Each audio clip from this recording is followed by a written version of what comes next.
ये बाणी जिहड़ा है दुख भंजन हैगी है। सारियां बाणियां ही जपजी साहब तो लैके 18 10 20 तक सारियां ही बाणियां दुखां नूं दूर। सो आपां विचार चर्चा कर रहे सी भी खास बाणियां दे नाम, उन्हां दे हैडिंग दी गल चल रही सी। मैं देखिया ते इस तरह समझ लो कि दसम पिता जी दे 4 साहिबजादे, उन्हां दे गुणां नूं पड़तालो, सानू पता लगेगा कि चौहां विचों हर एक साहिबजादा अजित है, अजीत सिंह। हर एक साहिबजादा जुझार है, दुश्मनां नाल जूझदा है। हर एक साहिबजादा जोरावर है, शक्तिवान है। अते हर एक आत्मा ते राजनीतिक दुश्मनां तो उत्ते फतेह पाओ करना है। पाओ हर एक साहिबजादा सारे गुणां दा मालिक है। जे उन्हां नूं केवल एक एक गुणवाचक शब्द नाल याद किया जाता है तो इसका यह मतलब नहीं कि उन्हां विच इक्को ही गुण मौजूद है। इस तरह गुरबाणी का हर एक शब्द निरंकार का जाप है, सिमरन है। याद रखना, भावें कोई भी बाणी है, हर शब्द उसकी कीरत का सोहला है। हर बाणी आनंद खुशी का सोमा है अते उसकी हर एक सुखमनी सुखां दी मणी या मन नूं सुख देण वाली है। गल की श्री गुरु ग्रंथ साहिब विच अंकित कीती हर एक छोटी वड्डी बाणी अपने आप विच सारे गुण समो के बैठी हुई है। भावें उन्हां नूं केवल एक एक गुणवाचक शब्द नाल याद किया जाता है। बाणी अपने आप विच आनंद दा सोमा जां सुखां दी मणी नहीं, बाणी तां केवल एक वसीला है। अगली गल सुनना, आनंद दा सोमा जां सुखां दी मणी तां वो वाहिगुरु आप ही है। जिहा कि गुरु अर्जन साहब महाराज फरमांदे ने कि सुख मानी सुख अमृत प्रभ नाम। हुण पता लग गया भी सुख दी मणी कौन है? प्रभु दा अमृतमयी नाम है सुखां दी मणी। बनतर लिहाज नाल सुखमनी साहब दियां पदियां दा समूह है। अगों हर अष्टपदी दे 8 पदे ਅਤੇ हर पदे विच 10-10 तुकां ਹਨ। विचार दे पक्षों तो हर अष्टपदी गुरमत दे किसे आसे सिद्धांत ਜਾਂ असूल ਨੂੰ दर्शा रही है। इस मूल आसे ਨੂੰ गुरु अर्जन देव जी पहले एक श्लोक के रूप में साडे सामने रखते हैं। फिर 10-10 तुकां दे 8 पदां विच उस आसे ਨੂੰ बड़े विस्तार नाल अजिही सरल भाषा विच साडे सामने प्रगट करते हैं। सो सारे संशय जो उसके मन विच पहले सन वो सारे दूर हो जाते हैं। सुखमनी साहब की बाणी अजिही सौखी बोली दे विच गुरु पातशाह ने उच्चारण की है अते इस विच विचारां दी इन्नी विस्तारता है कि यह किसी टीके या व्याख्या की मोहताज नहीं है। इसलिए इस बाणी की व्याख्या वो आपां तुहानूं ये नहीं कि तुहानूं ये करके भी बहुत सौखा हो जाएगा, इस करके पढ़ा सुना रहे हैं कि एक तां साडे भुलेखे निकल जान, एक उच्चारण साडा ठीक हो जाए। और कई बार असी पीढ़ी दर पीढ़ी एक पिरत पाई हुई है कि भी चलो कौन सा टाइम हो गया, चलिए करने अभी नहीं हुआ जा सानू चलियां विचों बहुत रोज मेरी क्लास छुड़वा देता है। मैनू ये पता है कि तुहाडे विचों पता नहीं किन्ने कि ये उद्यम किया भी होना, पता नहीं किन्नी बार सुखमनी साहब पढ़ी होनी है और किन्नी बार रिटन भी किए होने हैं। कई 10-10 साल हो गए होने, हर साल गुरुद्वारा साहब जाना 40-40 दिन लगातार। मुबारक है तुसी जाओ, पर 40 दिन का भेद ना रखो भाई। 41वें दिन क्यों नहीं जा सकते, 51 दिन क्यों नहीं जा सकते। दूजी गल फिर सानू 40 दिन की बजाय 5 दिन सुखमनी साहब का पाठ विचार के करना चाहिए। हुण आपां 40 दिन नहीं, वाहिगुरु जी प्लीज म्यूट करवा लो, कोई अनम्यूट है। हुण आपां ने 40 दिन नहीं, हुण आपां ने केवल तो केवल साडे कोल थोड़ा जिहा समा हैगा, केवल 14-15 दिन का समा कह लीए। ਉਹਦੇ ਵਿੱਚ गुरु अर्जन साहब का इतिहास भी वाचना हैगा, पर ਅਸੀਂ ਇਹ ਵੇਖਾਂਗੇ कि वाकई जो गुरु अमरदास महाराज कहते हैं डिठा शब्द ना हो बई ਜਿਚਰ ਸ਼ਬਦ ਨਾ ਕਰੇ ਵਿਚਾਰ। ਕਈ ਡਿਠੈ ਮੁਕਤ ਨਾ ਹੋਵੇ ਜਿਚਰ ਸ਼ਬਦ ਨਾ ਕਰੇ ਵਿਚਾਰ। ਇਸ ਸ਼ਬਦ ਦੀ ਵਿਚਾਰ ਕਿੰਨੀ ਜ਼ਰੂਰੀ ਹੈ। ਇੱਕ ਇੱਕ ਅੱਖਰ ਵਿੱਚ ਮਾਲਕ ਨੇ ਕੀ ਪਰੋਇਆ ਹੋਇਆ ਹੈ। ਸੁਖਮਨੀ ਸਾਹਿਬ ਤਾਂ ਅਸੀਂ ਬਹੁਤ ਵਾਰ ਪੜ੍ਹੀ ਹੈ, ਪਰ ਸੁਖਮਨੀ ਦੇ ਵਿੱਚ ਭੇਦ ਕੀ ਨੇ। ਇਸ ਬਾਣੀ ਦੇ ਅਰਥਾਂ ਵਿੱਚ ਗੁਰੂ ਸਾਹਿਬ ਜੀ ਨੇ ਕਮਾਲ ਦੀ ਗੱਲ ਕੀ ਕੀਤੀ ਹੈ। ਸੋ ਗੁਰੂ ਸਵਾਰਿਓ, ਸ਼੍ਰੀ ਗੁਰੂ ਗ੍ਰੰਥ ਸਾਹਿਬ ਜੀ ਦੇ ਮੁਬਾਰਕ ਅਤੇ ਪਵਿੱਤਰ ਅੰਕ 262 ਉੱਤੇ ਸੁਖਮਨੀ ਸਾਹਿਬ ਜੀ ਸੁਭਾਏਮਾਨ ਹੈ। 262 ਤੋਂ ਲੈ ਕੇ 296 ਤੱਕ ਗੁਰੂ ਗ੍ਰੰਥ ਸਾਹਿਬ 'ਚ ਇਹ ਦਰਜ ਹੈ। ਤੇ ਆਪ ਸਾਰੇ ਜਾਣਦੇ ਹੋ, ਜਦੋਂ ਵੀ ਕਿਸੇ ਮਹਾਪੁਰਸ਼ ਦੀ ਬਾਣੀ ਆਰੰਭ ਹੁੰਦੀ ਹੈ ਤੇ ਉਸ ਦੇ ਉੱਤੇ ਮੰਗਲਾਚਰਨ ਲਿਖਿਆ ਹੁੰਦਾ ਹੈ। ਇਹਦੇ ਉੱਤੇ ਵੀ ਮੰਗਲਾਚਰਨ ਲਿਖਿਆ ਹੈ, ਇੱਕ ਓੰਕਾਰ ਸਤਿਗੁਰ ਪ੍ਰਸਾਦ। ਆਪਾਂ ਸਾਰੇ ਜਾਣਦੇ ਹਾਂ ਕਿ ਇਹਦਾ ਭਾਵਾਰਥ ਹੈ ਕਿ ਗੁਰੂ ਸਾਹਿਬ ਸਾਨੂੰ ਬਾਰ-ਬਾਰ ਆਪਣੇ ਮੂਲ ਨਾਲ ਜੋੜਦੇ ਨੇ, ਕਿਤੇ ਅਸੀਂ ਮੂਲ ਤੋਂ ਟੁੱਟ ਨਾ ਜਾਈਏ। ਮੂਲ ਕੀ ਹੈ? ਅਕਾਲ ਪੁਰਖ ਇੱਕ ਹੈ। ਤੇ ਗੁਰੂ ਪਾਤਸ਼ਾਹ ਕਹਿੰਦੇ ਜੋ ਇੱਕ ਹੈ ਉਹ ਸਰਵ ਵਿਆਪਕ ਹੈਗਾ। ਗੁਰੂ ਪਾਤਸ਼ਾਹ ਕਹਿੰਦੇ ਨੇ ਕਿ ਭਾਈ ਉਹ ਸਤ ਹੈ, ਉਹ ਹਮੇਸ਼ਾ ਵਾਸਤੇ ਅਟਲ ਹੈਗਾ। ਤੇ ਗੁਰਦੇਵ ਕਹਿੰਦੇ ਨੇ ਜੋ ਅਟਲ ਹੈ, ਜੋ ਇੱਕ ਹੈ ਤੇ ਸਰਵ ਵਿਆਪਕ ਹੈ, ਗੁਰਦੇਵ ਪਾਤਸ਼ਾਹ ਕਹਿੰਦੇ ਨੇ ਕਿ ਉਹ ਗੁਰ ਪ੍ਰਸਾਦ, ਗੁਰੂ ਦੀ ਕਿਰਪਾ ਦੁਆਰਾ ਪ੍ਰਾਪਤ ਹੁੰਦਾ ਹੈ। ਗੋੜੀ ਸੁਖਮਨੀ ਮਹੱਲਾ ਪੰਜਵਾਂ। ਇਹ ਗੋੜੀ ਰਾਗ ਦੇ ਵਿੱਚ, ਜੋ ਕਿ ਸ਼੍ਰੀ ਗੁਰੂ ਗ੍ਰੰਥ ਸਾਹਿਬ ਮਹਾਰਾਜ ਜੀ ਦਾ ਰਾਗ ਹੈਗਾ ਤੇ ਪੰਚਮ ਪਿਤਾ ਵੱਲੋਂ ਉਚਾਰਨ ਕੀਤੀ ਹੋਈ। ਪਹਿਲਾ ਦਰਜ ਹੈ ਸ਼ਲੋਕ, ਤੇ ਸ਼ਲੋਕ ਹੈ, ਅਸੀਂ ਇਹਨੂੰ ਪੜ੍ਹਦੇ ਹਾਂ, ਆਦ ਗੁਰੇ ਨਮః। ਠੀਕ ਹੈ, ਆਮ ਕਰਕੇ ਪਾਠ ਇਸ ਤਰ੍ਹਾਂ ਪੜਿਆ ਜਾਂਦਾ ਹੈ, ਪਰ ਜੇ ਤੁਸੀਂ ਮੇਰੀ ਬੇਨਤੀ ਮੰਨੋ, ਵੈਸੇ ਇਹ ਬਹਿਸ ਦਾ ਵਿਸ਼ਾ ਨਹੀਂ ਹੈ, ਤੁਹਾਡਾ ਆਪਣੀ ਮਰਜ਼ੀ ਹੈ ਕਿ ਤੁਸੀਂ ਨਮଃ ਪੜ੍ਹਨਾ ਜਾਂ ਨਮਾ ਪੜ੍ਹਨਾ। ਨੁਕਤਾ ਦੱਸਣਾ ਮੇਰਾ ਕੰਮ ਹੈ। ਸੋ ਇਹਦਾ ਜੇ ਪਾਠ ਪੜ੍ਹਨਾ ਹੋਵੇ ਅੱਗੇ ਤੋਂ ਤਾਂ ਥੋੜਾ ਜਿਹਾ ਹਾਹੇ ਦਾ ਝੁਕਾ ਕੰਨੇ ਵੱਲ ਰੱਖਣਾ ਕਿ ਆਦ ਗੁਰੇ ਨਮః, ਜੁਗਾਦ ਗੁਰੇ ਨਮః। ਠੀਕ ਹੈ ਜੀ, ਸਤਿਗੁਰੇ ਨਮః, ਸ੍ਰੀ ਗੁਰਦੇਵੇ ਨਮঃ। ਇਹ ਹਾਹਾ ਜਿਹੜਾ ਹੈ ਨਾ, ਇਹਦਾ ਗਿਆਨੀ ਜੀ ਨੇ ਤੁਹਾਨੂੰ ਬੜੀ ਚਰਚਾ ਕੀਤੀ ਹੈ ਤੇ ਇਹਦੇ ਉੱਤੇ ਅਸੀਂ ਕੱਲ ਵੀ ਗੱਲ ਕੀਤੀ ਹੈ ਵੀ ਇਹਦੇ ਉੱਤੇ ਚਰਚਾ ਹੋਵੇਗੀ। ਠੀਕ ਹੈ, ਫਿਲਹਾਲ ਆਪਾਂ ਇਹ ਸਮਝ ਲੈਂਦੇ ਹਾਂ। ਜਿਵੇਂ ਅਸੀਂ ਕਈਆਂ ਨੇ ਜਫਰਨਾਮਾ ਲਿਖਣਾ ਸਿੱਖਿਆ ਹੋਏਗਾ, ਪੜ੍ਹਨਾ ਸਿੱਖਿਆ, ਜਫਰਨਾਮਾ। ਜਫਰਨਾਮੇ ਦੇ ਸਪੈਲਿੰਗ ਦੇਖਣਾ ਉੱਥੇ ਕੀ ਨੇ। ਅਸੀਂ ਉਹਨੂੰ ਜਫਰਨਾਮਾ ਨਹੀਂ ਕਹਿੰਦੇ, ਅਸੀਂ ਉਹਨੂੰ ਕੀ ਕਹਿੰਦੇ ਆ? ਜਫਰਨਾਮਾ। ਠੀਕ ਹੈ ਜੀ। ਅਸੀਂ ਹਿੰਦੀ ਵਿੱਚ ਪ੍ਰਾਤଃ ਕਾਲ ਲਿਖਦੇ ਹਾਂ ਤੇ ਇਸ ਨੂੰ ਪ੍ਰਾਤଃ ਜਿਹੜਾ ਹੈ ਉਹ ਪ੍ਰਾਤଃ ਕਾਲ ਪੜ੍ਹਦੇ ਹਾਂ, ਦੋ ਵਿਸਰਗ ਲੱਗੇ ਹੁੰਦੇ ਨੇ। ਠੀਕ ਹੈ, ਜਦੋਂ ਅਸੀਂ ਪੜ੍ਹਦੇ ਹਾਂ ਉਸ ਨੂੰ ਲਿਖਦੇ ਹੈਗੇ ਆ। ਸੋ ਇਸੇ ਤਰ੍ਹਾਂ ਜਿਹੜਾ ਹਾਹਾ ਹੈਗਾ ਇਹਨੂੰ ਅਸੀਂ ਥੋੜਾ ਜਿਹਾ ਝੁਕਾਅ ਦਾ ਰੱਖਣਾ। ਆਦ ਗੁਰੇ ਨਮః, ਜੁਗਾਦ ਗੁਰੇ ਨਮః, ਸਤ ਗੁਰੇ ਨਮః, ਸ਼੍ਰੀ ਗੁਰਦੇਵੇ ਨਮః। ਸੋ ਪਿਆਰਿਓ, ਜਿਵੇਂ ਜਪਜੀ ਸਾਹਿਬ ਦੇ ਆਰੰਭ ਵਿੱਚ ਨਿਰੰਕਾਰ ਨੂੰ ਸੱਚ ਦੇ ਨਾਮ ਨਾਲ ਯਾਦ ਕੀਤਾ ਜਾਂਦਾ ਹੈ। ਚਾਰ ਤੁਕਾਂ ਅਸੀਂ ਪੜ੍ਹਦੇ ਹਾਂ, ਆਦ ਸੱਚ, ਜੁਗਾਦ ਸੱਚ, ਹੈ ਭੀ ਸੱਚ, ਨਾਨਕ ਹੋਸੀ ਵੀ ਸੱਚ। ਉਸ ਦੀ ਉਸਤਤ ਕੀਤੀ ਹੋਈ ਹੈ ਗੁਰੂ ਨਾਨਕ ਸਾਹਿਬ ਨੇ ਸਭ ਤੋਂ ਪਹਿਲਾਂ ਕਿ ਉਹ ਸੱਚਾ ਨਿਰੰਕਾਰ ਦੁਨੀਆ ਦੇ ਆਦ ਮੁੱਢ ਵਿੱਚ ਮੌਜੂਦ ਸੀ। ਜੁਗਾਦ ਸਤਯੁਗ, ਤ੍ਰੇਤਾ, ਦੁਆਪਰ, ਕਲਯੁਗ ਵਿੱਚ ਹਰ ਯੁੱਗ ਵਿੱਚ ਮੌਜੂਦ ਸੀ। ਇਸ ਵੇਲੇ ਵੀ ਮੌਜੂਦ ਹੈ, ਆਉਣ ਵਾਲੇ ਸਮੇਂ ਵਿੱਚ ਵੀ ਮੌਜੂਦ ਹੋਏਗਾ।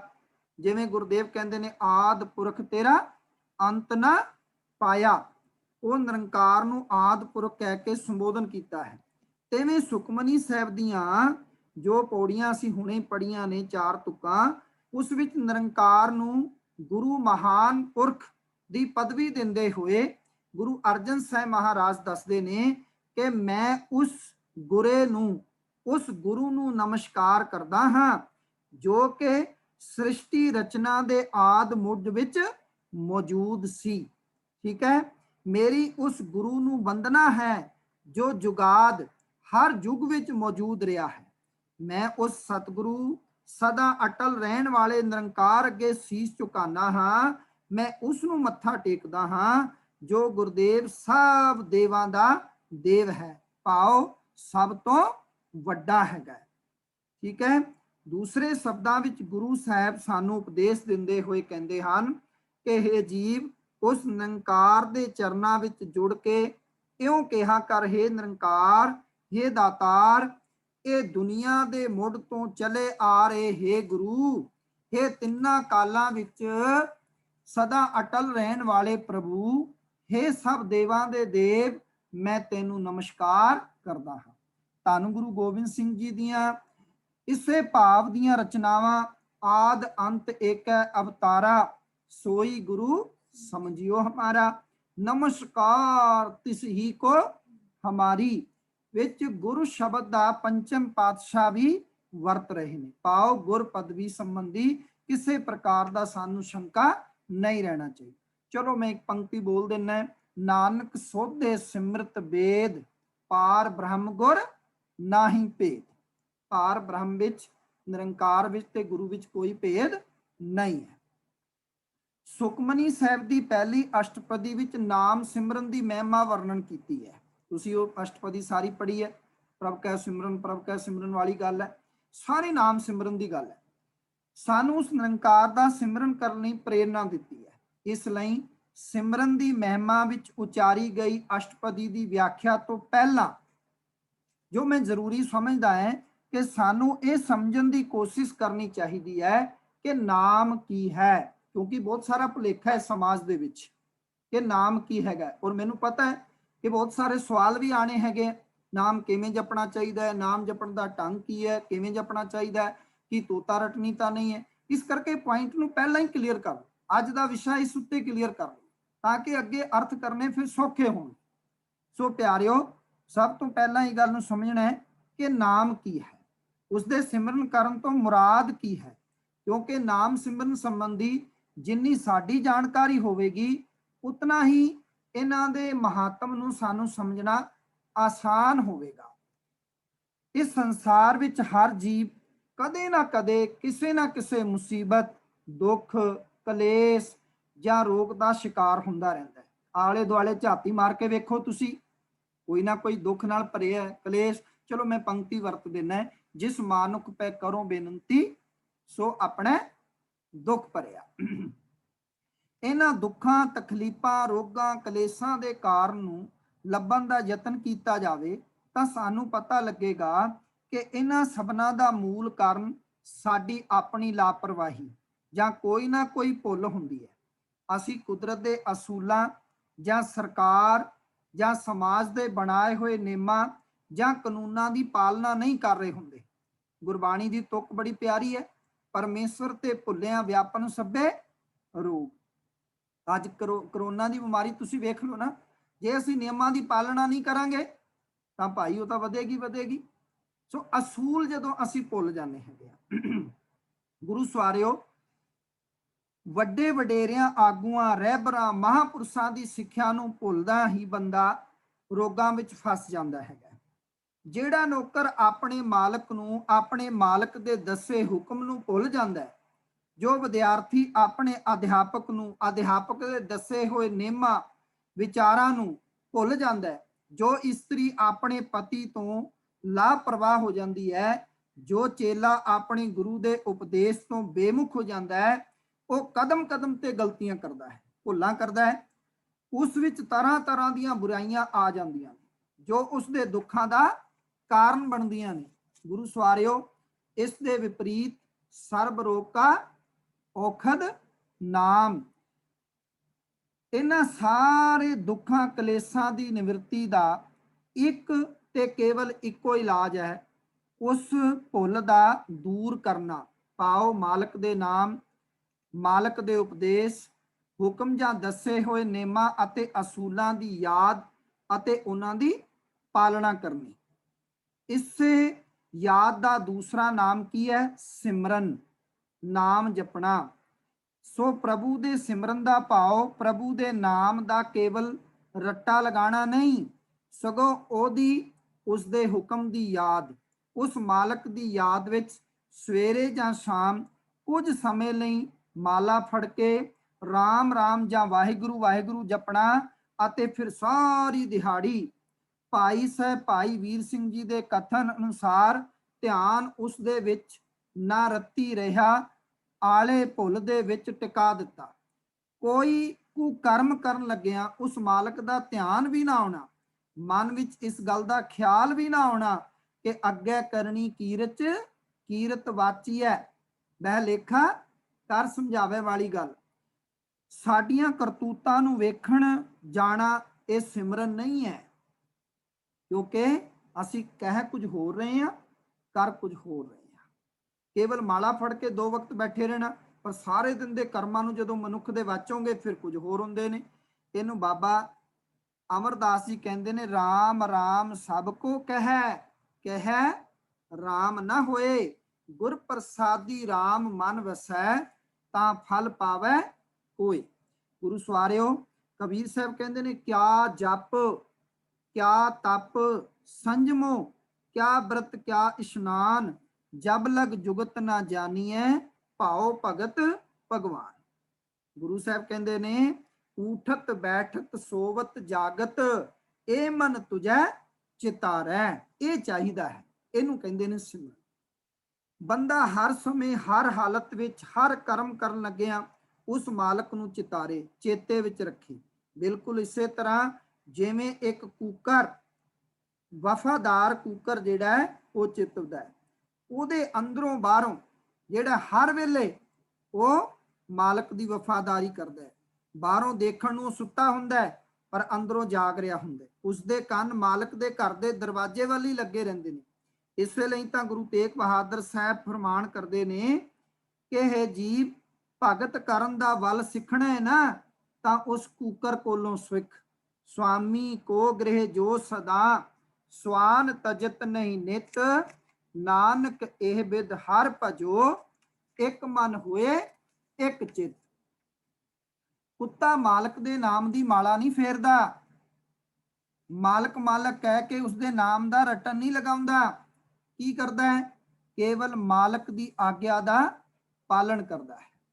ਜਿਸ ਕੰਮ ਦੇ ਲਈ ਮਾਲਕ ਨੇ ਉਸ ਨੂੰ ਰੱਖਿਆ ਹੋਇਆ, ਉਸ ਕੰਮ ਨੂੰ ਪੂਰੀ ਤਰ੍ਹਾਂ ਕਰਨ ਅਤੇ ਜੋ ਦੇਵੇ ਉਸ ਉੱਤੇ ਸੰਤੁਸ਼ਟ ਰੱਖਦਾ ਹੈ। ਗਿਲਾ ਸ਼ਿਕਵਾ ਨਹੀਂ ਕਰਦਾ ਹੈਗਾ, ਉਹ ਸਬਰ ਰੱਖਦਾ ਹੈਗਾ। ਭਗਤ ਨਾਮਦੇਵ ਜੀ ਕਹਿੰਦੇ ਨੇ, ਹੋਰ ਇਸ ਨੂੰ ਖੁੱਲ ਕੇ ਬਿਆਨ ਕਰਦੇ ਨੇ, ਕਿਵੇਂ ਮਾਲਕ ਦਾ ਸਿਮਰਨ ਕਰਨਾ ਹੈ, ਕਿਵੇਂ ਚੇਤੇ ਰੱਖਣਾ ਹੈ। ਆਨੀਲੇ ਕਾਗਦ ਕਾਟੀਲੇ ਗੁੱਡੀ, ਆਕਾਸ਼ ਮੰਦੇ ਭਰਮੀ ਅਲੇ, ਪੰਜ ਜਨਾ ਸੋ ਬਾਤ ਬਤਊਆ, ਚੀਤ ਸੋ ਡੋਰੀ ਰਾਖੀ ਅਲੇ। ਭਾਵ ਕਿ ਜਿਵੇਂ ਇੱਕ ਬੱਚਾ ਪਤੰਗ ਉਡਾ ਰਿਹਾ ਹੈ, ਉਹ ਆਪਣੇ ਸਾਥੀਆਂ ਨਾਲ ਗੱਲਾਂ ਬਾਤਾਂ ਕਰਦਾ ਹੈ, ਪਰ ਚਿੱਤ ਉਸ ਦਾ ਕਾਹਦੇ ਵਿੱਚ ਹੁੰਦਾ ਹੈ? ਜਿਹੜਾ ਹੈ ਗੁੱਡੀ ਵਿੱਚ ਚਿੱਤ ਹੁੰਦਾ ਹੈ, ਡੋਰੀ ਵਿੱਚ ਚਿੱਤ ਹੁੰਦਾ ਹੈਗਾ, ਕਿਤੇ ਮੇਰੀ ਪਤੰਗ ਨਾ ਡਿੱਗ ਜਾਏ। ਜਿਵੇਂ ਇੱਕ ਮਾਂ ਅੰਤਰ ਬਾਹਰ ਕਾਜ ਵਿਰੋਧੀ, ਚੀਤ ਸੋ ਬਾਰਕ ਰਾਖੀ ਅਲੇ। ਮਾਂ ਸਾਰੇ ਕੰਮ ਕਾਜ ਕਰਦੀ ਹੈ, ਪਰ ਉਹਦਾ ਚਿੱਤ ਪੰਗੂੜੇ ਵਿੱਚ ਸੁੱਤੇ ਹੋਏ ਬੱਚੇ ਵਿੱਚ ਹੁੰਦਾ ਹੈ, ਕਿਤੇ ਮੇਰਾ ਬੱਚਾ ਡਿੱਗ ਨਾ ਪਵੇ। ਸੋ ਚਿੱਤ ਨਿਰੰਕਾਰ ਵਿੱਚ ਰੱਖਣਾ ਹੈਗਾ, ਪਰਮਾਤਮਾ ਵਿੱਚ ਚਿੱਤ ਰੱਖਣਾ ਹੈਗਾ। ਹਰ ਵੇਲੇ ਪਰਮਾਤਮਾ ਨੂੰ ਆਪਣੇ ਸਿਮਰਨ ਵਿੱਚ ਲੈ ਕੇ ਆਉਣਾ। ਜਿਸ ਜੀਵ ਦਾ ਸਿਮਰਨ ਇਸ ਪੱਧਰ ਤੇ ਪੁੱਜ ਜਾਂਦਾ ਹੈ, ਜਿਸ ਜੀਵ ਦੇ ਦਿਲ ਵਿੱਚ ਇਹ ਵਸ ਜਾਂਦਾ ਹੈ ਕਿ ਉਹ ਨਿਰੰਕਾਰ ਸਰਵ ਵਿਆਪਕ ਹੈ, ਸਭ ਥਾਵਾਂ ਤੇ ਅਤੇ ਸਭ ਜੀਵਾਂ ਵਿੱਚ ਮੌਜੂਦ ਹੈ, ਉਹ ਦਾਤਾਰ ਅੰਤਰਜਾਮੀ ਹੈ, ਹਰ ਇੱਕ ਦੇ ਹਿਰਦੇ ਦੀ ਜਾਣਨ ਵਾਲਾ ਹੈ। ਉਹ ਜੀਵ ਕਦੇ ਬੁਰੇ ਕਰਮ ਨਹੀਂ ਕਰ ਸਕਦਾ, ਉਹ ਕਦੇ ਝੂਠ ਨਹੀਂ ਬੋਲ ਸਕਦਾ, ਉਹ ਕਦੇ ਘੱਟ ਨਹੀਂ ਤੋਲ ਸਕਦਾ, ਉਹ ਕੋਈ ਹੇਰਾ ਫੇਰੀ ਨਹੀਂ ਕਰ ਸਕਦਾ, ਉਹ ਆਪਣੀ ਡਿਊਟੀ ਵਿੱਚ ਕੁਤਾਹੀ ਨਹੀਂ ਕਰ ਸਕਦਾ, ਉਹ ਨਿਆਂ ਦੀ ਕੁਰਸੀ ਉੱਪਰ ਬਹਿ ਕੇ ਅਨਿਆਂ ਨਹੀਂ ਕਰ ਸਕਦਾ। ਇਹ ਬੁਰਾਈਆਂ ਉਸੇ ਪੁਲਿਸ ਵਿੱਚ ਆਉਂਦੀਆਂ ਹਨ ਜੋ ਸਮਝੇ ਕਿ ਉਸ ਉੱਪਰ ਕੋਈ ਡੰਡਾ ਨਹੀਂ ਹੈ, ਉਸ ਨੂੰ ਕੋਈ ਪੁੱਛਣ ਵਾਲਾ ਨਹੀਂ ਹੈ। ਇਸ ਅਸਪਦੀ ਦੇ ਵਿੱਚ ਅਜਿਹੇ ਉੱਚੇ ਤੇ ਸੁੱਚੇ ਤਨੋ ਮਨੋ ਕੀਤੇ ਹੋਏ ਪਾਖੰਡ ਰਹਿਤ ਸਿਮਰਨ ਦੀ ਮਹਾਨਤਾ ਦਾ ਵਰਣਨ ਕੀਤਾ ਗਿਆ ਹੈ। ਇਸੇ ਤਰ੍ਹਾਂ ਗੁਰਬਾਣੀ ਵਿੱਚ ਥਾਂ ਥਾਂ ਨਾਮ ਸਿਮਰਨ ਦਾ ਜ਼ਿਕਰ ਆਉਂਦਾ ਹੈ। ਕਿਧਰੇ ਪ੍ਰਭੂ ਕੋਲੋਂ ਨਾਮ ਦੀ ਦਾਤ ਮੰਗੀ ਗਈ ਹੈ, ਕਿਧਰੇ ਨਾਮ ਦੀ ਮਹਿਮਾ ਦਾ ਜ਼ਿਕਰ ਹੈ, ਕਿਧਰੇ ਨਾਮ ਮੰਨਣ ਦਾ ਉਪਦੇਸ਼ ਦਿੱਤਾ ਗਿਆ ਹੈ। ਨਾਮ ਸ਼ਬਦ ਤੋਂ ਵਾਹਿਗੁਰੂ ਦੇ ਕਿਸੇ ਨਾ ਭਾਵ ਨੇਮ ਦੀ ਮੁਰਾਦ ਨਹੀਂ ਹੈ। ਸੱਚ ਪੁੱਛੋ ਤਾਂ ਉਸ ਪ੍ਰਭੂ ਦਾ, ਉਸ ਵਾਹਿਗੁਰੂ ਦਾ ਨਾ ਤਾਂ ਅੱਜ ਤੱਕ ਕੋਈ ਨਾਮ ਰੱਖ ਸਕਿਆ ਅਤੇ ਨਾ ਹੀ ਕੋਈ ਵਿਅਕਤੀ ਉਸ ਦਾ ਨਾਮ ਰੱਖਣ ਦੀ ਸਮਰੱਥਾ ਰੱਖਦਾ ਹੈ। ਕਿਸੇ ਪੁਰਸ਼ ਜਾਂ ਚੀਜ਼ ਦਾ ਨਾਮ ਉਸ ਦਾ ਪਿਤਾ ਹੀ ਰੱਖ ਸਕਦਾ ਹੈ। ਜਿਵੇਂ ਪਿਤਾ ਦਾ ਨਾਮ ਅੱਜ ਤੱਕ ਕਿਸੇ ਪੁੱਤਰ ਨੇ ਨਹੀਂ ਰੱਖਿਆ, ਤਿਵੇਂ ਰਚਨਹਾਰ ਦਾ ਨਾਮ ਉਸ ਦੀ ਰਚਨਾ ਨਹੀਂ ਰੱਖ ਸਕਦੀ। ਹਾਂ, ਜਿਵੇਂ ਅਸੀਂ ਕਿਸੇ ਬੰਦੇ ਨੂੰ ਜਿਸ ਦਾ ਨਾਮ ਨਾ ਜਾਣਦੇ ਹੋਈਏ ਤਾਂ ਅਸੀਂ ਉਸ ਨੂੰ ਉਸ ਦੇ ਕਿਸੇ ਖਾਸ ਗੁਣ ਜਾਂ ਕਰਮ ਜਾਂ ਉਹਦੇ ਪੇਸ਼ੇ ਨਾਲ ਅਸੀਂ ਯਾਦ ਕਰਦੇ ਹਾਂ। ਜਿਵੇਂ ਅਸੀਂ ਕਿਸੇ ਭਾਈ ਸਾਹਿਬ ਦਾ ਨਾਂ ਨਹੀਂ ਜਾਣਦੇ ਤੇ ਅਸੀਂ ਕਹਿੰਦੇ ਹਾਂ ਗ੍ਰੰਥੀ ਸਿੰਘ ਜੀ ਜਾਂ ਪਹਿਲਵਾਨ ਜਾਂ ਡਾਕਟਰ ਸਾਹਿਬ ਆਦਿ ਕਹਿ ਕੇ ਬੁਲਾ ਲੈਂਦੇ ਹਾਂ। ਤਿਵੇਂ ਨਿਰੰਕਾਰ, ਦਿਆਲੂ, ਅੰਤਰਜਾਮੀ ਆਦਿ ਵੀ ਉਸ ਪਿਤਾ ਦੇ ਨਾਮ ਨਹੀਂ ਹਨ, ਬਲਕਿ ਉਸ ਦੇ ਗੁਣਵਾਚਕ ਨਾਮ ਹਨ। ਇਸ ਲਈ ਸ੍ਰੀ ਗੁਰੂ ਗੋਬਿੰਦ ਸਿੰਘ ਮਹਾਰਾਜ ਕਹਿੰਦੇ ਨੇ, ਤਵ ਸਰਬ ਨਾਮ ਕਥੈ ਕਵਨ, ਕਰਮ ਨਾਮ ਵਰਨਤ ਸੁਮਤ।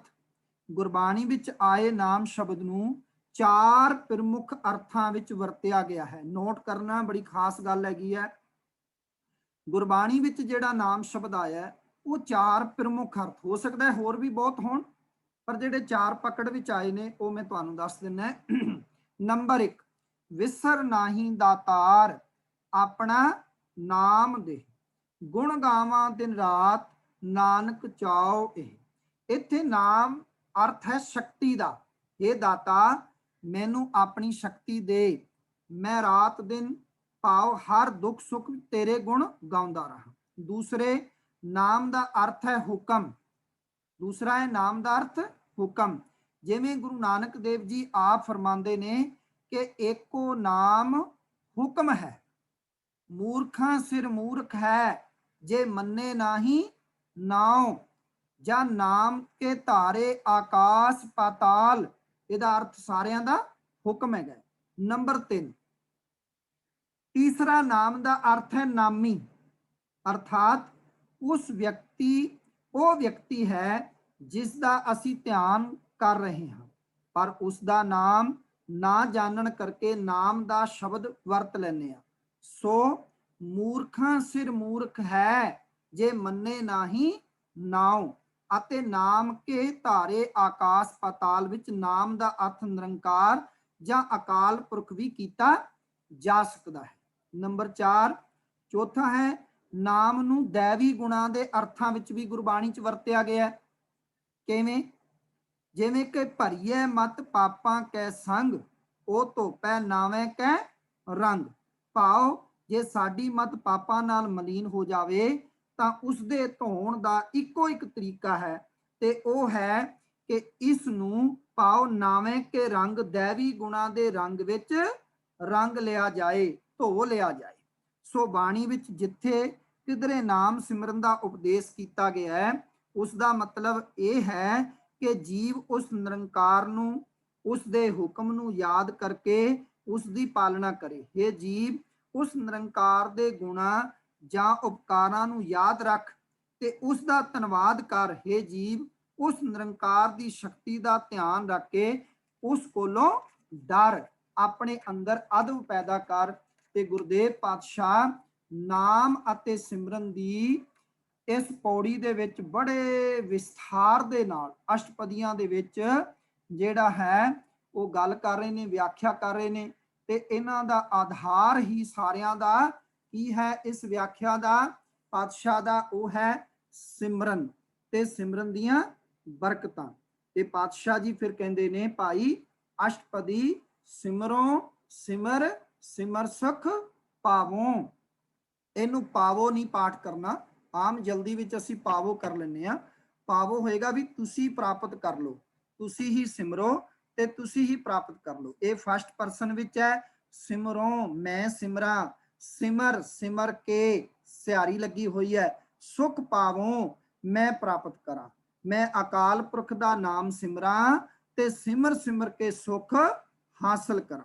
ਕੋਈ ਦੂਜਾ ਦੇਖੋ, ਖੁਰਾਕ ਮੈਂ ਖਾਵਾਂਗਾ ਤੇ ਮੈਨੂੰ ਹੀ ਫਾਇਦਾ ਹੋਏਗਾ, ਸਿਮਰਨ ਮੈਂ ਕਰਾਂਗਾ ਤੇ ਮੈਨੂੰ ਹੀ ਉਸ ਦਾ ਫਾਇਦਾ ਹੋਏਗਾ।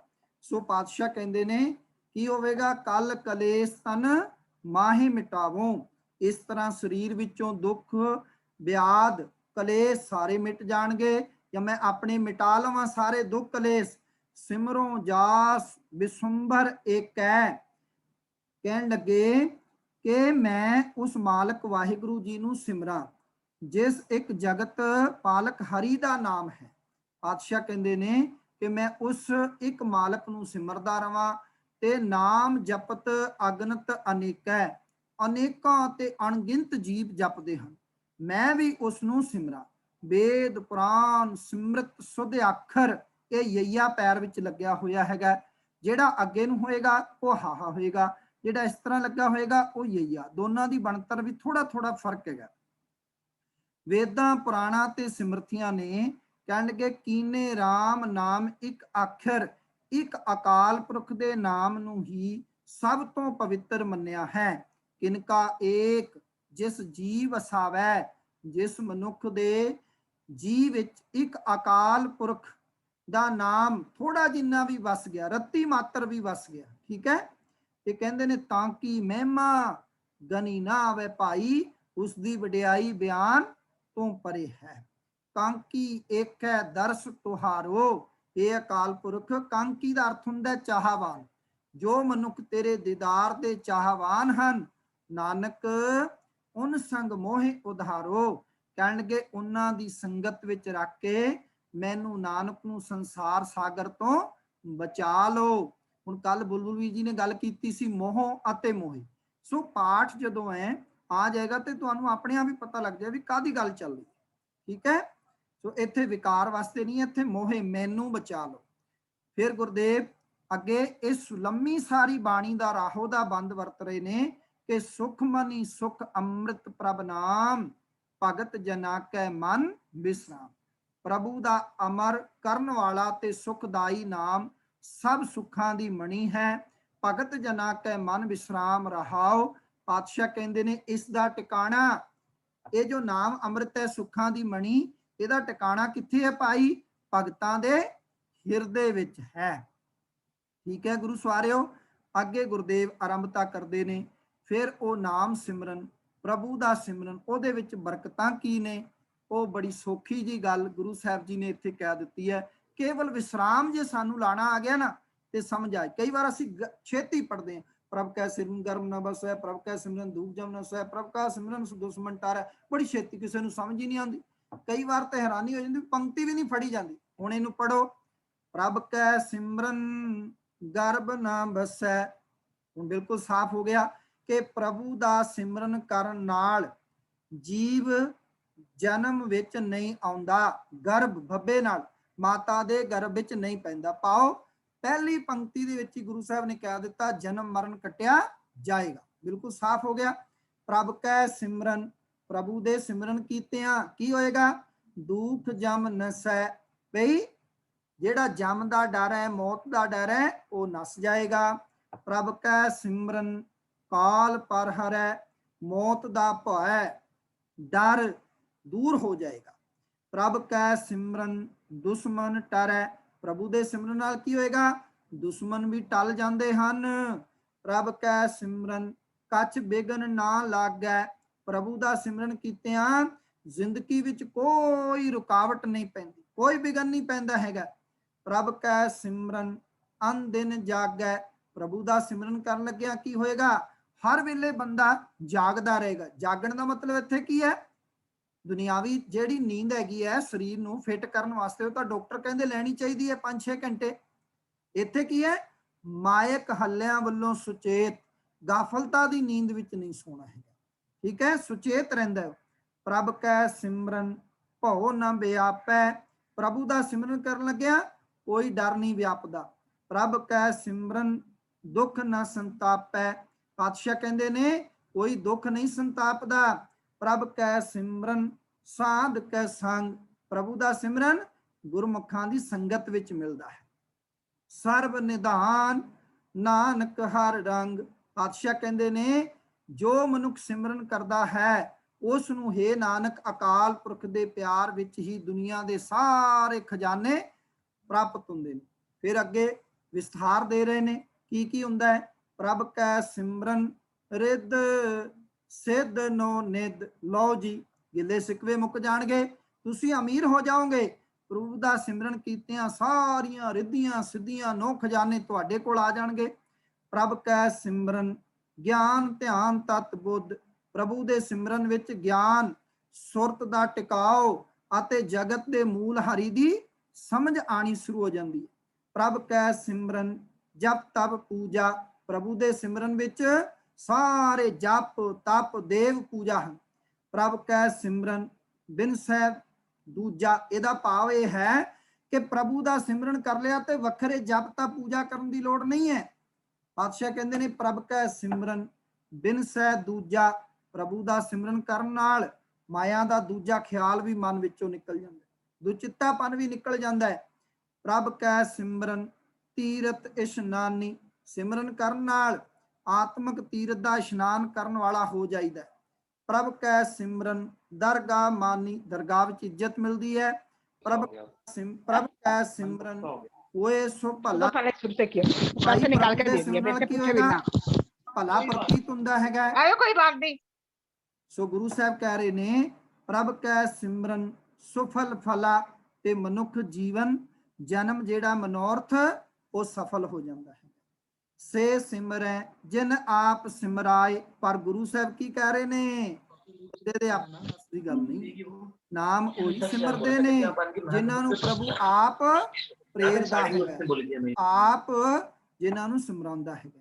ਨਾਨਕ ਤਾਂ ਕਹਿ ਲਾਗੋਂ ਪਾਏ। ਇਹਦਾ ਪਾਠ ਕਰਨਾ ਪਾਏ ਪੈਰੀ ਬਿੰਦੇ ਸਹਿਤ। ਜੇ ਪਾਏ ਪੜ ਦਾਂਗੇ ਤਾਂ ਫਿਰ ਉਹ ਮੰਜੇ ਦਾ ਪਾਵਾ ਵੀ ਹੋ ਜਾਂਦਾ, ਅਰਥ ਬਦਲ ਜਾਂਦੇ ਨੇ। ਠੀਕ ਹੈ, ਤਾਂ ਕਿ ਆਖੇ ਨਾਨਕ ਮੈਂ ਉਹਨਾਂ ਸਿਮਰਨ ਕਰਨ ਵਾਲਿਆਂ ਦੇ ਪੈਰੀ ਲੱਗਾ। ਫਿਰ ਅੱਗੇ ਕਹਿੰਦੇ ਨੇ ਪ੍ਰਭ ਕੈ ਸਿਮਰਨ ਸਭ ਤੇ ਉੱਚਾ। ਪ੍ਰਭੂ ਦਾ ਸਿਮਰਨ ਕਰਨਾ ਹੋਰ ਸਾਰੇ ਕੰਮਾਂ ਤੋਂ ਚੰਗਾ ਹੈ। ਪ੍ਰਭ ਕੈ ਸਿਮਰਨ ਉਦਰੇ ਮੂਚਾ। ਪ੍ਰਭੂ ਦਾ ਸਿਮਰਨ ਕਰਨ ਵਾਲੇ ਸਾਰੇ ਜੀਵ ਵਿਕਾਰਾਂ ਤੋਂ ਬਚ ਜਾਂਦੇ ਨੇ। ਪ੍ਰਭ ਕੈ ਸਿਮਰਨ ਤ੍ਰਿਸ਼ਨਾ ਬੂਝੈ। ਲਓ ਜੀ, ਕਹਿੰਦੇ ਨੇ ਤ੍ਰਿਸ਼ਨਾ ਨਹੀਂ ਬੁਝਦੀ, ਤ੍ਰਿਸ਼ਨਾ ਵੀ ਮਿਟ ਜਾਂਦੀ ਹੈ। ਪ੍ਰਭ ਕੈ ਸਿਮਰਨ ਸਭ ਕੁਝ ਸੂਝੈ। ਕਹਿੰਦੇ ਸਾਰੀ ਸੋਝੀ ਆ ਜਾਂਦੀ ਹੈ, ਅਕਲ ਆ ਜਾਂਦੀ ਹੈ ਕਿ ਮਾਇਆ ਤੋਂ ਕਿਵੇਂ ਸੁਚੇਤ ਰਹਿਣਾ ਹੈ। ਪ੍ਰਭ ਕੈ ਸਿਮਰਨ ਨਾਹੀ ਜਮ ਤਰਾਸਾ। ਪ੍ਰਭੂ ਦਾ ਸਿਮਰਨ ਕਰਨ ਨਾਲ ਪਾਤਸ਼ਾਹ ਕਹਿੰਦੇ ਨੇ ਜਮ ਦਾ ਡਰ ਮੁੱਕ ਜਾਂਦਾ, ਫਿਰ ਬੰਦਾ ਡਰਦਾ ਨਹੀਂ ਹੈ। ਪ੍ਰਭ ਕੈ ਸਿਮਰਨ ਪੂਰਨ ਆਸਾ। ਭਾਈ ਪ੍ਰਭੂ ਦੇ ਸਿਮਰਨ ਨਾਲ ਸਾਰੀਆਂ ਆਸਾਂ ਪੂਰਨ ਹੋ ਜਾਂਦੀਆਂ, ਮਨ ਰੱਜ ਜਾਂਦਾ। ਪ੍ਰਭ ਕੈ ਸਿਮਰਨ ਮਨ ਕੀ ਮਲ ਜਾਏ। ਪ੍ਰਭੂ ਦਾ ਸਿਮਰਨ ਕੀਤਿਆਂ ਮਨ ਦੀ ਮੈਲ ਵੀ ਦੂਰ ਹੋ ਜਾਂਦੀ ਹੈ। ਜਿਹੜਾ ਮਨ ਸੀ ਨਾ ਜਨਮ ਜਨਮ ਕੀ ਇਸ ਮਨ ਕੋ ਮਲ ਲਾਗੀ ਕਾਲਾ ਹੋਆ ਸਿਆ, ਉਹ ਮੈਲ ਉਤਰ ਜਾਂਦੀ ਹੈ। ਪਾਤਸ਼ਾਹ ਕਹਿੰਦੇ ਨੇ ਅੰਮ੍ਰਿਤ ਨਾਮ ਰਿਦ ਮਾਹੇ ਸਮਾਏ। ਅਤੇ ਮਨੁੱਖ ਦੇ ਹਿਰਦੇ ਵਿੱਚ ਪ੍ਰਭੂ ਦਾ ਅਮਰ ਕਰਨ ਵਾਲਾ ਨਾਮ ਟਿਕ ਜਾਂਦਾ ਹੈ। ਪ੍ਰਭ ਜੀ ਬਸੈ ਸਾਧ ਕੀ ਰਸਨਾ। ਪਾਤਸ਼ਾਹ ਕਹਿੰਦੇ ਨੇ ਪ੍ਰਭੂ ਜੀ ਗੁਰਮੁਖ ਮਨੁੱਖਾਂ ਦੀ ਜੀਵ ਉੱਤੇ ਵਸਦੇ ਨੇ, ਸਾਧ ਜਨਾਂ ਦੀ ਰਸਨਾ ਤੇ ਵਸਦੇ ਨੇ, ਭਾਵ ਨਾਮ ਜਪਣ ਵਾਲਿਆਂ ਦੀ। ਨਾਨਕ ਜਨ ਕਾ ਦਾਸਨ ਦਸਨਾ। ਪਾਤਸ਼ਾਹ ਕਹਿੰਦੇ ਹੈ ਨਾਨਕ ਮੈਂ ਗੁਰਮੁਖਾਂ ਦੇ ਸੇਵਕਾਂ ਦਾ ਸੇਵਕ ਬਣਾ। ਪ੍ਰਭ ਕੋ ਸਿਮਰੈ ਸੇ ਧਨਵੰਤੇ। ਧਨਵਾਨ ਕੌਣ ਨੇ? ਜੋ ਪ੍ਰਭੂ ਨੂੰ ਸਿਮਰਦੇ ਨੇ। ਪ੍ਰਭ ਕੋ ਸਿਮਰੈ ਸੇ ਪਤਵੰਤੇ। ਇੱਜ਼ਤ ਵਾਲੇ ਕੌਣ ਨੇ? ਜੋ ਪ੍ਰਭੂ ਨੂੰ ਸਿਮਰਦੇ ਨੇ। ਅਸੀਂ ਐਵੇਂ ਚੋੜੇ ਹੋਈ ਜਾਂਦੇ ਆ ਵੀ ਸਾਡੀ ਇੱਜ਼ਤ ਹੈ, ਇੰਨੀ ਜ਼ਮੀਨ ਜਾਇਦਾਦ ਹੈ, ਇੰਨੀਆਂ ਕੋਠੀਆਂ। ਪਰ ਪਾਤਸ਼ਾਹ ਕਹਿੰਦੇ ਨਾ ਨਾ ਨਾ, ਧਨਵਾਨ ਕੌਣ ਨੇ? ਸੁਣ ਲਓ, ਜਿਹੜੇ ਪ੍ਰਭੂ ਦਾ ਸਿਮਰਨ ਕਰਦੇ ਨੇ। ਇੱਜ਼ਤ ਵਾਲੇ ਕੌਣ ਨੇ? ਜੋ ਪ੍ਰਭੂ ਦਾ ਸਿਮਰਨ ਕਰਦੇ ਨੇ। ਪ੍ਰਭ ਕੋ ਸਿਮਰੈ ਸੇ ਜਨ ਪਰਵਾਨ। ਪਾਤਸ਼ਾਹ ਕਹਿੰਦੇ ਨੇ ਉਹ ਮੰਨੇ ਪਰਵਾਨੇ ਹਨ, ਪ੍ਰਭੂ ਦੀ ਦਰਗਾਹ ਵਿੱਚ ਕਬੂਲ ਹੁੰਦੇ ਨੇ ਜੋ ਪ੍ਰਭੂ ਦਾ ਸਿਮਰਨ ਕਰਦੇ ਨੇ। ਪ੍ਰਭ ਕੋ ਸਿਮਰੈ ਸੇ ਪੁਰਖ ਪ੍ਰਧਾਨ। ਤੇ ਉਹ ਸਭ ਤੋਂ ਚੰਗੇ ਹਨ, ਸ੍ਰੇਸ਼ਟ ਹਨ ਜੋ ਪ੍ਰਭੂ ਨੂੰ ਸਿਮਰਦੇ ਨੇ। ਪ੍ਰਭ ਕੋ ਸਿਮਰੈ ਸੇ ਬੇਮੋਹਤਾਜੇ। ਬੇਮੋਹਤਾਜੇ, ਬੇਮੋਹਤਾਜ, ਬੇਪਰਵਾਹ। ਉਹਨਾਂ ਨੂੰ ਕਿਸੇ ਦੀ ਮੁਹਤਾਜੀ ਨਹੀਂ ਹੈ, ਕਿਉਂਕਿ ਉਹ ਕਹਿ ਉੱਠਦੇ ਨੇ ਹਮ ਕਾਹੂ ਕੀ ਕਾਣ ਨਾ ਕੱਢਤੇ ਆਪਣੇ ਗੁਰ ਪ੍ਰਸਾਦ। ਪ੍ਰਭੂ ਦਾ ਸਿਮਰਨ ਉਹਨਾਂ ਕੋਲ ਹੈ, ਪ੍ਰਭੂ ਦੇ ਨਿਯਮ ਗੁਣ ਉਹ ਪਾਲਣ ਕਰਦੇ ਨੇ, ਉਹਨਾਂ ਨੂੰ ਕਾਹਦੀ ਮੁਹਤਾਜੀ ਹੈ। ਫਿਰ ਪਾਤਸ਼ਾਹ ਕਹਿੰਦੇ ਨੇ ਪ੍ਰਭ ਕੋ ਸਿਮਰੈ ਸੇ ਸਰਬ ਕੇ ਰਾਜੇ। ਉਹ ਤਾਂ ਸਗੋਂ ਸਭ ਦੇ ਬਾਦਸ਼ਾਹ ਹਨ। ਪ੍ਰਭ ਕੋ ਸਿਮਰੈ ਸੇ ਸੁਖ ਵਾਸੀ। ਜੋ ਮਨੁੱਖ ਪ੍ਰਭੂ ਨੂੰ ਸਿਮਰਦੇ ਨੇ ਉਹ ਸੁਖੀ ਵਸਦੇ ਨੇ ਭਾਈ। ਪ੍ਰਭ ਕੋ ਸਿਮਰੈ ਸਦਾ ਅਬਨਾਸੀ, ਅਤੇ ਸਦਾ ਲਈ ਜਨਮ ਮਰਨ ਤੋਂ ਰਹਿਤ ਹੋ ਜਾਂਦੇ ਨੇ। ਸਿਮਰਨ ਤੇ ਲਾਗੇ ਜਿਨ ਆਪ ਦਿਆਲਾ, ਪਰ ਪ੍ਰਭੂ ਸਿਮਰਨ ਵਿੱਚ ਉਹ ਮਨੁੱਖ ਲੱਗਦੇ ਹਨ ਜਿਨ੍ਹਾਂ ਉੱਤੇ ਪ੍ਰਭੂ ਆਪ ਦਇਆਵਾਨ ਹੁੰਦਾ ਹੈ। ਤੁਹਾਡੇ ਤੇ ਬਹੁਤ ਵੱਡੀ ਕਿਰਪਾ ਹੈ ਕਿ ਤੁਸੀਂ ਵੇਖੋ ਅੱਜ ਘਰਾਂ ਵਿੱਚ ਬਹਿ ਕੇ ਵੀ ਗੁਰਬਾਣੀ ਰਾਹੀਂ ਜੁੜੇ ਹੋਏ ਹੋ, ਸ਼ਬਦ ਗੁਰੂ ਨਾਲ ਜੁੜ ਰਹੇ ਹੋ। ਇਹ ਕਿਰਪਾ ਨਹੀਂ ਤੇ ਹੋਰ ਕੀ ਹੈ। ਕਿੰਨੇ ਲੋਕ ਨੇ ਇੱਥੇ, ਹਜ਼ਾਰਾਂ ਲੋਕ ਸ਼ਹਿਰਾਂ ਵਿੱਚ ਵਸਦੇ ਨੇ, ਪਿੰਡਾਂ ਦੇ ਵਿੱਚ, ਪਰ ਫਿਰ ਵੀ ਯਤਨ ਕਰਕੇ ਤੁਸੀਂ ਆਨਲਾਈਨ, ਮੈਨੂੰ ਪਤਾ ਵੀ ਘੰਟਿਆਂ ਬੱਧੀ ਸੁਣਨਾ ਬੜਾ ਔਖਾ ਹੈ, ਪਰ ਤੁਸੀਂ ਕਿਵੇਂ ਜੁੜੇ ਹੋਏ। ਸੋ ਇਹ ਕਿਰਪਾ ਹੈਗੀ। ਪਾਤਸ਼ਾਹ ਕਹਿੰਦੇ ਨੇ ਸਿਮਰਨ ਤੇ ਲਾਗੇ ਜਿਨ ਆਪ ਦਿਆਲ, ਜਿਨ੍ਹਾਂ ਉੱਤੇ ਗੁਰੂ ਦਇਆਵਾਨ ਹੁੰਦਾ ਹੈ ਨਾ, ਉਹ ਸਿਮਰਨ ਵਿੱਚ ਜੁੜਦੇ ਨੇ। ਨਾਨਕ ਜਨ ਕੀ ਮੰਗੈ ਰਵਾਲਾ, ਪਾਤਸ਼ਾਹ ਕਹਿੰਦੇ ਹੇ ਨਾਨਕ, ਕੋਈ ਵੱਡ ਭਾਗੀ ਇਹਨਾਂ ਗੁਰਮੁਖਾਂ ਦੀ ਚਰਨ ਧੂੜ ਮੰਗਦਾ। ਰਵਾਲਾ ਦਾ ਅਰਥ ਨੋਟ ਕਰ ਲੈਣਾ, ਚਰਨ ਧੂੜ ਹੈ। ਪ੍ਰਭ ਕੋ ਸਿਮਰੈ ਸੇ ਪਰ ਉਪਕਾਰੀ, ਪਾਤਸ਼ਾਹ ਕਹਿੰਦੇ ਨੇ ਜੋ ਪ੍ਰਭੂ ਨੂੰ ਸਿਮਰਦੇ ਨੇ ਉਹ ਦੂਜਿਆਂ ਨਾਲ ਭਲਾਈ ਕਰਨ ਵਾਲੇ ਹਨ। ਪ੍ਰਭ ਕੋ ਸਿਮਰੈ ਤਿਨ ਸਦ ਬਲਹਾਰੀ, ਉਹਨਾਂ ਤੋਂ ਮੈਂ ਸਦਕੇ ਜਾਣਾ ਹਾਂ। ਪ੍ਰਭ ਕੋ ਸਿਮਰੈ ਸੇ ਮੁਖ ਸੁਹਾਵੇ, ਜੋ ਮਨੁੱਖ ਪ੍ਰਭੂ ਨੂੰ ਸਿਮਰਦੇ ਨੇ ਉਹਨਾਂ ਦੇ ਮੂੰਹ ਸੋਹਣੇ ਲੱਗਦੇ ਹਨ। ਪ੍ਰਭ ਕੋ ਸਿਮਰੈ ਤਿਨ ਸੁਖ ਬਿਹਾਵੈ, ਉਹਨਾਂ ਦੀ ਉਮਰ ਸੁਖੀ ਗੁਜ਼ਰਦੀ ਹੈ, ਜੀਵਨ ਸੁਖਮਈ ਗੁਜ਼ਰਦਾ ਹੈ। ਕਿੰਨੀਆਂ ਬਰਕਤਾਂ ਨੇ ਸਿਮਰਨ ਵਿੱਚ। ਪ੍ਰਭ ਕੋ ਸਿਮਰੈ ਤਿਨ ਆਤਮ ਜੀਤਾ, ਜੋ ਮਨੁੱਖ ਪ੍ਰਭੂ ਨੂੰ ਸਿਮਰਦੇ ਹਨ ਉਹ ਆਪਣੇ ਆਪ ਨੂੰ ਜਿੱਤ ਲੈਂਦੇ ਨੇ। ਪ੍ਰਭ ਕੋ ਸਿਮਰੈ ਤਿਨ ਨਿਰਮਲ ਰੀਤਾ, ਇਹ ਸਾਰੇ ਸਿਮਰੇ ਬਹੁਵਚਨ ਨੇ, ਇਹ ਸਾਰਿਆਂ ਦੀ ਸਾਂਝੇ ਤੌਰ ਤੇ ਗੱਲ ਚੱਲ ਰਹੀ। ਪਾਤਸ਼ਾਹ ਕਹਿੰਦੇ ਨੇ ਉਹਨਾਂ ਦੀ ਜ਼ਿੰਦਗੀ ਸੌਖੀ ਗੁਜ਼ਰ ਜਾਂਦੀ ਹੈ, ਜੀਵਨ ਪਵਿੱਤਰ ਹੋ ਜਾਂਦਾ ਹੈ, ਨਿਰਮਲ ਹੋ ਜਾਂਦੇ ਨੇ ਜਿਹੜੇ ਪ੍ਰਭੂ ਦਾ ਸਿਮਰਨ ਕਰਦੇ ਨੇ। ਪ੍ਰਭ ਕੋ ਸਿਮਰੈ ਤਿਨ ਆਨੰਦ ਕਨੇਰੇ, ਜੋ ਮਨੁੱਖ ਪ੍ਰਭੂ ਦੇ ਸਿਮਰਨ ਕਰਦੇ ਹਨ ਉਹਨਾਂ ਨੂੰ ਖੁਸ਼ੀਆਂ ਹੀ ਖੁਸ਼ੀਆਂ ਹਨ, ਆਨੰਦ ਹੀ ਆਨੰਦ ਹੈ। ਪ੍ਰਭ ਕੋ ਸਿਮਰੈ ਬਸੈ ਹਰ ਨੇਰੇ, ਕਿਉਂਕਿ ਉਹ ਪ੍ਰਭੂ ਦੀ ਹਜ਼ੂਰੀ ਵਿੱਚ ਵਸਦੇ ਨੇ, ਉਹ ਦੂਰ ਨਹੀਂ ਜਾਣਦੇ, ਪ੍ਰਭੂ ਨੂੰ ਹਾਜ਼ਰ ਨਾਜ਼ਰ ਸਮਝਦੇ ਨੇ। ਪਾਤਸ਼ਾਹ ਕਹਿੰਦੇ ਨੇ ਸੰਤ ਕਿਰਪਾ ਤੇ ਅੰਦਿਨ ਜਾਗ, ਸੰਤਾਂ ਦੀ ਕਿਰਪਾ ਨਾਲ ਹੀ ਹਰ ਵੇਲੇ ਸਿਮਰਨ ਦੀ ਜਾਗ ਆ ਸਕਦੀ ਹੈ। ਪਾਓ ਗੁਰੂ ਦੀ ਕਿਰਪਾ, ਨਾਨਕ ਸਿਮਰਨ ਪੂਰੇ ਭਾਗ। ਪਾਤਸ਼ਾਹ ਕਹਿੰਦੇ ਨੇ ਸਿਮਰਨ ਦੀ ਦਾਤ ਵੱਡੀ ਕਿਸਮਤ ਨਾਲ ਮਿਲਦੀ ਹੈ। ਗੁਰੂ ਅਰਜਨ ਸਾਹਿਬ ਮਹਾਰਾਜ ਕਹਿੰਦੇ ਨੇ ਪ੍ਰਭ ਕੈ ਸਿਮਰਨ ਕਾਰਜ ਪੂਰੇ। ਲਓ ਜੀ, ਕੌਣ ਕਹਿੰਦਾ ਮੇਰੇ ਕਾਰਜ ਪੂਰੇ ਨਹੀਂ ਹੁੰਦੇ? ਭਾਈ ਪ੍ਰਭੂ ਦੇ ਗੁਣਾਂ ਨੂੰ ਹਿਰਦੇ ਵਿੱਚ ਵਸਾਓ, ਸਾਰੇ ਲੋੜੀਂਦੇ ਕਾਰਜ ਪੂਰੇ ਹੋ ਜਾਣ। ਪ੍ਰਭ ਕੈ ਸਿਮਰਨ ਕਬਹੂ ਨ ਝੂਰੇ, ਪ੍ਰਭੂ ਦਾ ਸਿਮਰਨ ਕਰਦਿਆਂ ਕਦੇ ਚਿੰਤਾ ਦੇ ਵਸ ਨਹੀਂ ਪੈਂਦੇ। ਪ੍ਰਭ ਕੈ ਸਿਮਰਨ ਹਰ ਗੁਣ ਬਾਨੀ, ਪ੍ਰਭੂ ਦਾ ਸਿਮਰਨ ਕਰਨ ਨਾਲ ਮਨੁੱਖ ਅਕਾਲ ਪੁਰਖ ਦੇ ਗੁਣ ਹੀ ਉਚਾਰਦਾ ਹੈ, ਪਾਓ ਉਸ ਨੂੰ ਸਿਫਤ ਸਲਾਹ ਦੀ ਆਦਤ ਪੈ ਜਾਂਦੀ ਹੈ। ਪ੍ਰਭ ਕੈ ਸਿਮਰਨ ਸਹਿਜ ਸਮਾਨੀ, ਅਤੇ ਸਹਿਜ ਅਵਸਥਾ ਵਿੱਚ ਟਿਕ ਜਾਂਦਾ ਹੈ, ਆਤਮਿਕ ਅਡੋਲਤਾ ਆਨੰਦ ਦੇ ਘਰ ਵਿੱਚ ਆ ਜਾਂਦਾ ਹੈ। ਪ੍ਰਭ ਕੈ ਸਿਮਰਨ ਨਿਹਚਲ ਆਸਨ, ਪ੍ਰਭੂ ਦਾ ਸਿਮਰਨ ਕਰਨ ਨਾਲ ਮਨੁੱਖ ਦਾ ਮਨ ਅਡੋਲਤਾ ਨਿਹਚਲ ਆਸਨ ਵਿੱਚ ਟਿਕ ਜਾਂਦਾ ਹੈਗਾ। ਤੇ ਪਾਤਸ਼ਾਹ ਕਹਿੰਦੇ ਨੇ ਫਿਰ ਉਹਦਾ ਮਨ ਡੋਲਦਾ ਨਹੀਂ ਹੈ। ਪ੍ਰਭ ਕੈ ਸਿਮਰਨ ਕਮਲ ਬਿਗਾਸਨ, ਅਤੇ ਉਸ ਦੇ ਹਿਰਦੇ ਦਾ ਕੋਲ ਫੁੱਲ ਖਿੜ ਜਾਂਦਾ ਹੈਗਾ, ਜਿਹੜਾ ਮੁਰਝਾਇਆ ਪਿਆ ਸੀ ਸਿਮਰਨ ਨਾਲ ਉਹ ਵੀ ਹਰਾ ਭਰਾ ਹੋ ਜਾਂਦਾ। ਪ੍ਰਭ ਕੈ ਸਿਮਰਨ ਅਨਹਦ ਚੁਨਕਾਰ, ਪ੍ਰਭੂ ਦਾ ਸਿਮਰਨ ਕਰਨ ਨਾਲ ਮਨੁੱਖ ਦੇ ਅੰਦਰ ਇੱਕ ਰਸ ਸੰਗੀਤ ਜਿਹਾ ਉਤਪੰਨ ਹੋ ਜਾਂਦਾ ਹੈ, ਲਗਾਤਾਰ ਉਹਦੇ ਅੰਦਰ ਅਨਹਦ ਨਾਦ ਵਜਣਾ ਸ਼ੁਰੂ ਹੋ ਜਾਂਦਾ। ਸੁਖ ਪ੍ਰਭ ਸਿਮਰਨ ਕਾ ਅੰਤ ਨ ਪਾਰ, ਪਾਓ ਪ੍ਰਭੂ ਦੇ ਸਿਮਰਨ ਤੋਂ ਜੋ ਸੁਖ ਉਪਜਦਾ ਹੈ ਉਹ ਕਦੇ ਮੁੱਕਦਾ ਨਹੀਂ ਹੈ।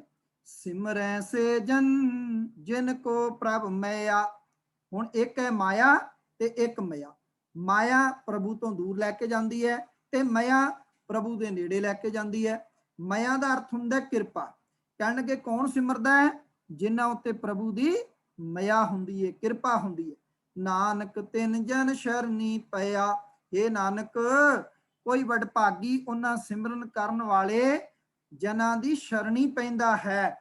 ਅਖੀਰਲੇ ਬੰਦ ਵਿੱਚ ਗੁਰਦੇਵ ਕਹਿੰਦੇ ਨੇ ਇਸ ਅਸ਼ਟਪਦੀ ਦੇ ਹਰ ਸਿਮਰਨ ਕਰ ਭਗਤ ਪ੍ਰਗਟਾਏ, ਪ੍ਰਭੂ ਦਾ ਸਿਮਰਨ ਕਰਕੇ ਭਗਤ ਜਗਤ ਵਿੱਚ ਮਸ਼ਹੂਰ ਹੁੰਦੇ ਹਨ।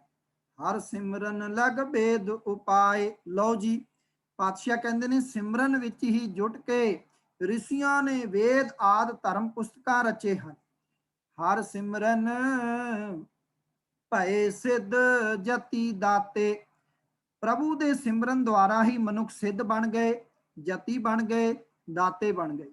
ਹਰ ਸਿਮਰਨ ਨੀਚ ਚੋ ਕੁੰਟ ਜਾਤੇ, ਸਿਮਰਨ ਦੀ ਬਰਕਤ ਨਾਲ ਨੀਚ ਮਨੁੱਖ ਸਾਰੇ ਸੰਸਾਰ ਵਿੱਚ ਪ੍ਰਗਟ ਹੋ ਗਏ।